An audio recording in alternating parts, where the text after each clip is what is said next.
how'd you get here? I'm actually really excited to talk about this one because I have seen this game come together in real time and just realistically change so drastically over the course of a relatively short period of time, because this was made by a longtime viewer of the channel.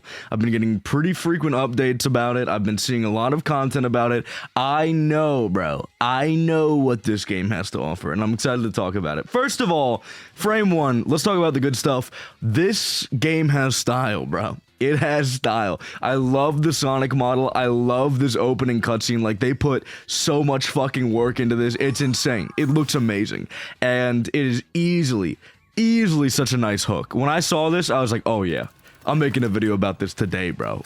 Like, I have to lock in on this shit right now. And look, I'm glad I did, bro. This has a lot of potential. This has a lot of potential. Now, to be perfectly candid, I think there's a lot holding it back as well, and it's not in a state where I would say that it is an insanely good Sonic fan game for you to play, or even a reason to buy Dreams, you know. But there's a lot of potential here. There's a lot of potential here. Also, let me clarify, this is like version 0.1 of this. Like, this isn't even remotely close to a version 1.0. Like, all of the shit that I'm gonna say, we are in a very early state of this game existing. So, it is what it is, bro. Let me talk about the moveset a little bit. It is pretty much as you'd expect, with a few minor tweaks, and I think those tweaks are actually pretty interesting. So you have the drop dash. Drop dash is kind of the worst part of the moveset. I really don't get a whole lot of use out of it at all. I think it's really cool that the drop dash actually kind of pushes you down a little bit like a bounce. That's really fucking neat. That's actually such a cool concept.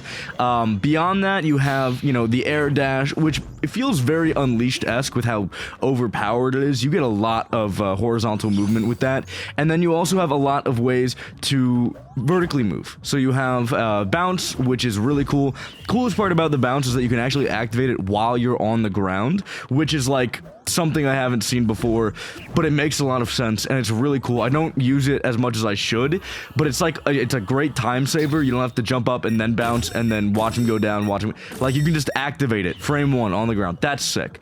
And then obviously you have the homing attack. Oh, and then, you know, one of the more important things, you have a little like trick in midair, which will also only vertical height. There's no horizontal trick like with a lot of Sonic Rush style fan games. Not a thing at all. Not something you have to think about. Just a vertical.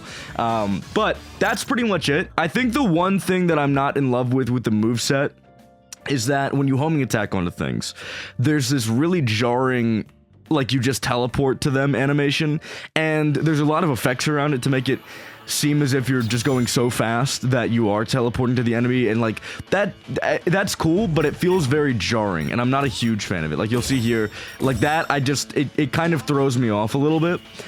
And then to kind of talk about the things that I think need a little bit of work, because there are a few things. One, I think Sonic's base movement on ground feels very weird. It feels kind of loose. It feels like I can never get Sonic facing in the direction that I want him to face. And that's especially evident when starting spin dashes, because spin dashes are pretty difficult to turn around in the direction you want them to be if you've already started the spin dash. So if you start the spin dash, notice you're in the wrong direction, and by the way, that was the drop dash being a little silly.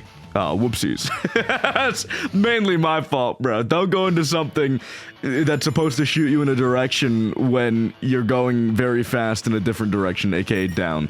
That it leads to bad shit, dog. It flat out does. But yeah, I think the movement on ground is very awkward. I think that needs a lot of tweaking. Sonic just feels like he will move in whatever direction he personally feels like, and it feels very finicky, and I'm not a massive fan of that.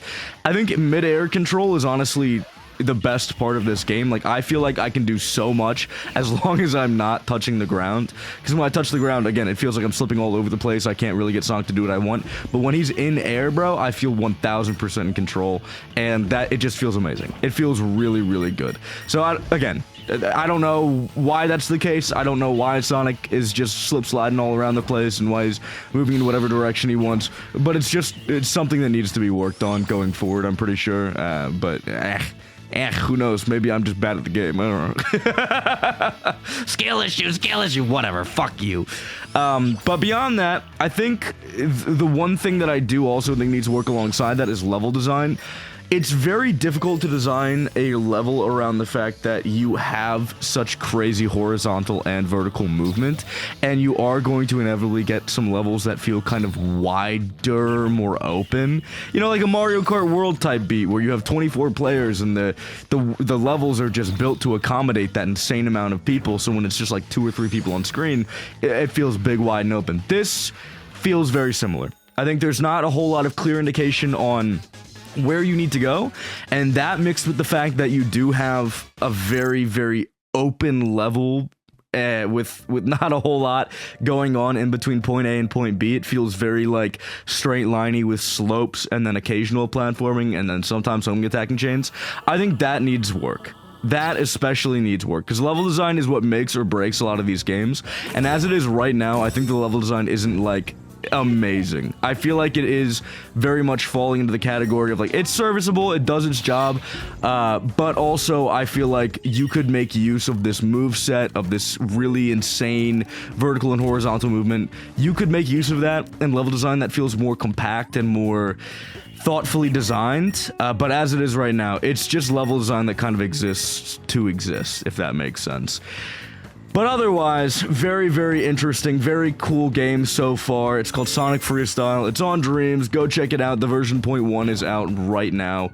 As you can tell, there's a lot of ways, a lot of content to mess around with. There's a tutorial, that one stage, which, by the way, when you release a Sonic fan game, you need to release it with a stage, bro. One stage is all it takes for me to figure out a lot of, aka problems, or, by the way, this is me trying to face forward.